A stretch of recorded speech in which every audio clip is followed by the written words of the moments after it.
What's up, everyone? Welcome to another edition of Let's Talk Marketing with Nathan A. Webster. I'm your host for the Nathan A. Webster podcast, and I'm excited to chop it up with you today. As you can tell for episode 77, this is a completely different one for you listeners out there for the worldwide. I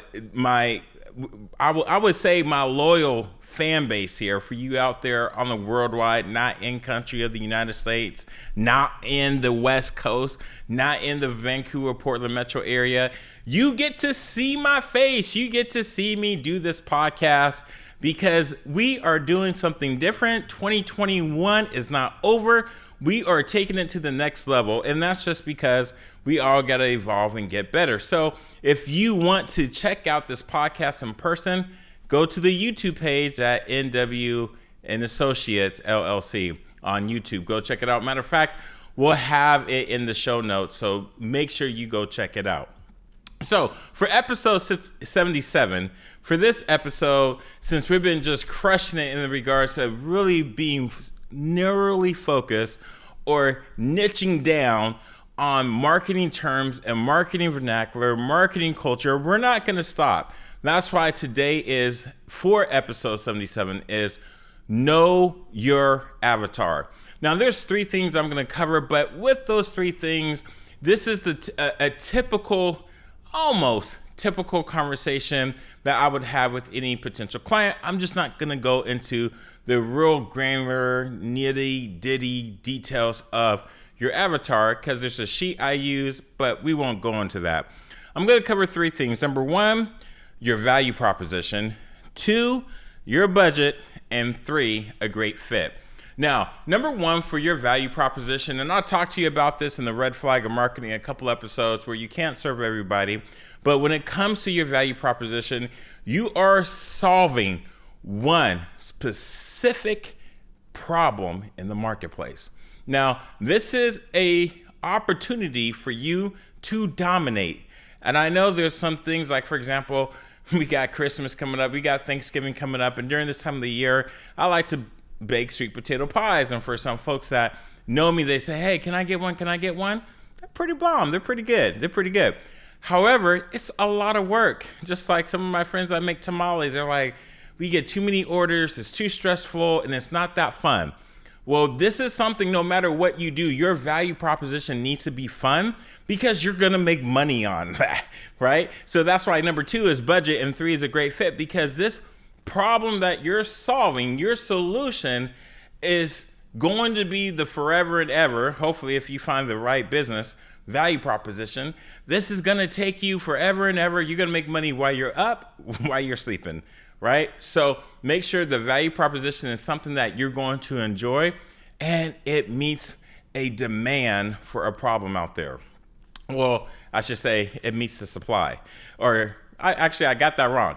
I reversed that. So you are supplying a demand that's out there in the marketplace, not going to the like, oh, I'm creating this amount to meet this demand. No, you are creating a supply for a demand that's out there, and maybe it's something that people don't even know that they need. So when it comes to your avatar, you know who this person is. And again, I'm not talking about the demos of the income, the age, or all that stuff. Again, that's something different.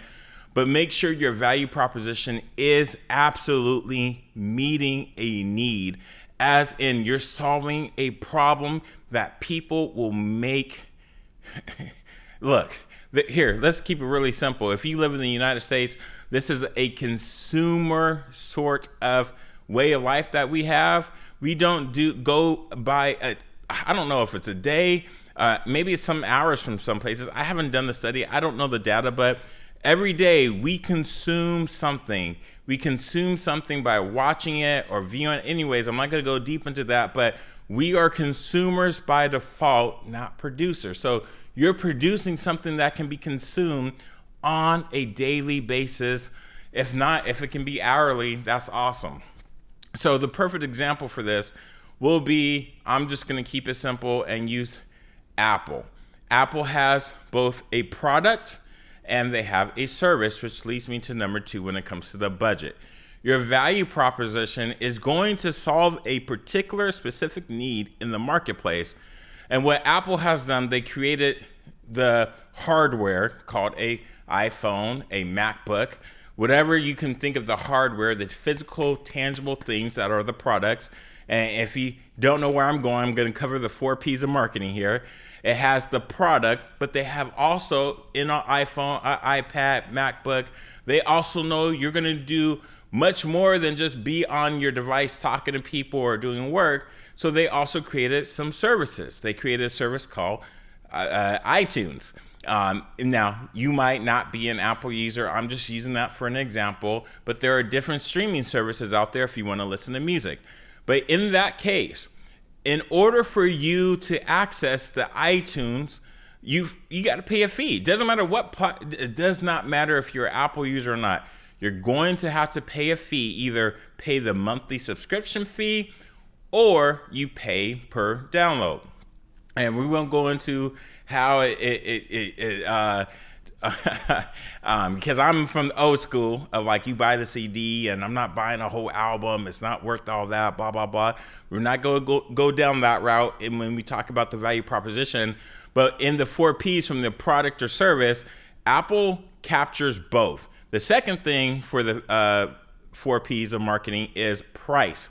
They priced it just right? They put it in the position to where you can say, that's good. I'll pay for that. You might say like the iPhone's overpriced, but there's value. So that's the other thing about the second P of marketing. When we say price, there's also the element of value. At the end of the day, people are not going to pay for anything. Excuse me. They're not going to pay for anything that is not valuable to why they're purchasing it. It could be a lifestyle, like a personal thing. It could be something for their professional. So when I did Uber, I didn't have iTunes, but that's something I could have streamed, while I have my people in there. This is long ago. But when it comes to professional versus personal, you're trying to offer things. Apple is, I'm talking to you. I'm not talking about you. Apple is doing it in a way that it can please both the professionals and the personal by saying, we not only are we going to offer this music, but we're going to offer the opportunity to make a playlist. So this is where that value proposition comes in at, because you're creating an opportunity not just to provide music and songs, but also podcasts. We're also creating the playlist feature. We're also creating the opportunity to like things. And this is where I won't go into the other platforms because you have competitors out there, which brings me to the third P of marketing, of establishing your budget. You have to place yourself in the right place. In regards to marketing, when I talked to you about STP, the segment targeting position, this is the placement where at one point in time where we all had a storefront and you were the only person out there, there wasn't much competition. Now the place comes into where it's about distribution. You getting it to the right channel to where people can consume it because it's in front of them, which means we go to the fourth P of marketing, which is promotion. You got to get out there. If you don't know what promotion is, I'm just using what the definition of promotion is in my own way. You inform, you persuade, and then you remind. You continue to do that because if you're not promoting your value proposition and the value it has in the place where people can get it, they're not going to get it, which is why it's important that when you say you have this product, you are servicing not only that need in the marketplace, but the people that has that need. And I think here's where with Apple, we kind of, I don't want to continue to use Apple, but they're a perfect example of how someone that needs not only a phone, but they also have other devices that they can connect to. And you can say, well, it's Apple. We all have phones. Okay, fine. Let's take Home Depot. They focus on the DIY market. You go in there, you find someone with the orange apron, They're going to walk you through all of that. But they have that all set up there because they know the person coming into their stores are not just contractors, not just bigger businesses, but there are people that are wanting to do projects, and those projects They have something laid out for them so that they can service them to the point, to the register, and have them come back and know that their product is good. Which leads me to the third point of knowing your avatar. That is, make sure it's a good fit. Don't put yourself in a position where you're providing a product or a service that you're just like, it's okay. Because what happens when, not if, when there's problems? There are going to be problems in delivering this product. It might not even be priced right. It might not be distributed in the right channels. Your promotion might be off, right? So think about that in regards to the person. I have my avatar as I'm gonna, for this episode, just so I won't keep it 100% transparent with my business, but let's just say I call them Marty. That's not who they are. But Marty is a person that, like certain things, they need this value proposition I offer for X, Y, and Z, and they only have this amount of money to spend, and they need this result.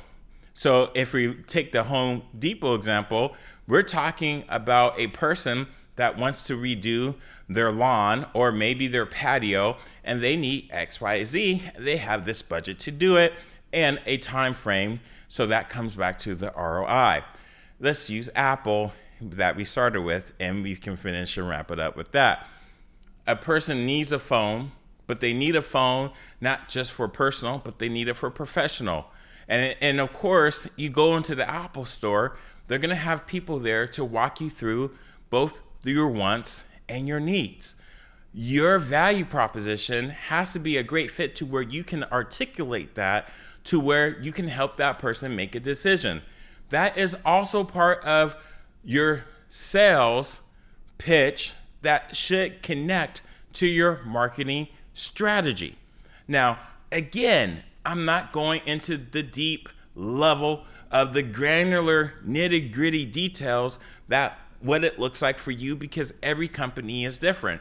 Just know here's where your strategy is no longer at the 30,000 foot level, it's on the ground. So when you shake hands as a great fit with somebody, you're making sure that you can service them from the beginning to the end, back to the beginning again, and you're good. You're good. So just know when it comes to knowing your avatar, make sure that you are setting yourself up for success.